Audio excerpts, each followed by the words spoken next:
thanks for taking the time to see us. We are at the ANZ Bank, funnily enough, here with James Perrin. So, James, first tell us a bit about what you do here, first and foremost.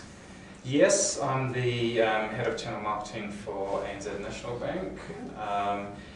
That means that I'm responsible for the communications promoting the various distribution channels across both banks, including sort of ATMs, internet banking, phone banking, etc., as well as the branches. Yeah. I also am responsible for delivering low-cost, non-traditional media, and ensuring that that's incorporated across the media mix. And how did you end up doing this job here? How did you end up with this particular area to look after? I don't know. I've over the last few years, just by necessity in the UK, I worked in direct marketing, and everything was very much accountable. Yes. So naturally, I fell into the online environment and digital. Yes. Very measurable, yes. And you could obviously report ROI against it. Yes. It's the way of the future, so it's definitely something that interested me, and then over the last few jobs I've just fallen into it. That's cool, and ROI are some words that banks love. Yes, so, well they've not heard of it until a couple of months ago, but fair enough. Not for the marketing spins, but That's cool. So tell us a bit about referral marketing or word of mouth marketing, what it meant to you before you went on our course, the Word Buying course. Yeah, so I had referral marketing and word of marketing. I'd used them in the past, mostly for sort of short-term tactical campaigns. You know, the buzz marketing, the viral marketing, friend get friend campaigns. But very much just short-term.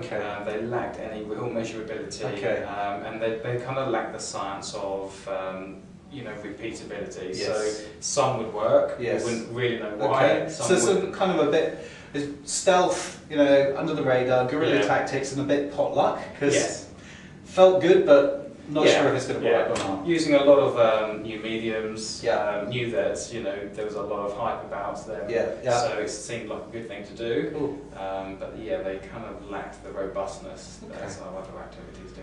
So you came along to the Word Buying course, and what did you learn on there that you didn't learn before, if anything at all?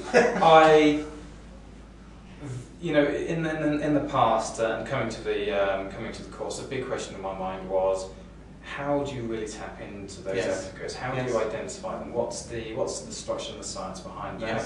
How do you put that framework around the campaign so if it does work, you kind of understand why it works and you can repeat it moving onwards? And the other one was really the accountability, the return on investments, and scale. Can it work on scale? And again, can it work for such an unglamorous and unsexy brand like ANZ?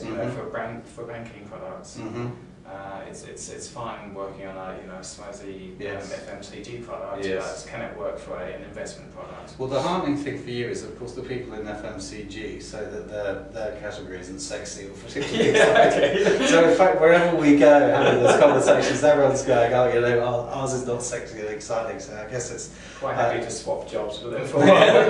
Fair enough. At least money is to many people exciting, particularly when you have that much.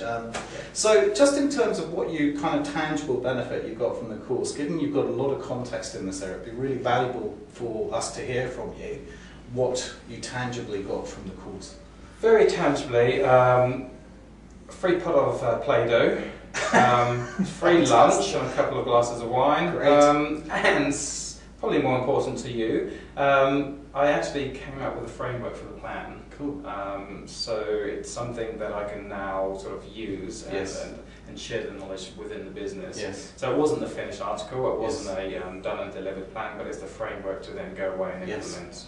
So that framework for you is going to be useful insofar as you're going to share that framework internally. Would that be fair? So very much start. So. And the usual aftermath of a course is it's really interesting. You come out, you've got some notes, and 2 weeks later you forget everything. You don't know where to start. Now I've actually got a booklet that I can work through page by page that has that framework. So cool, fantastic. That's really good to hear. Something to keep and kick you off. So if you were to describe the course in 3 words, what would you say? I would say it was very fun, That's 3 words already. 6 words. Take 2.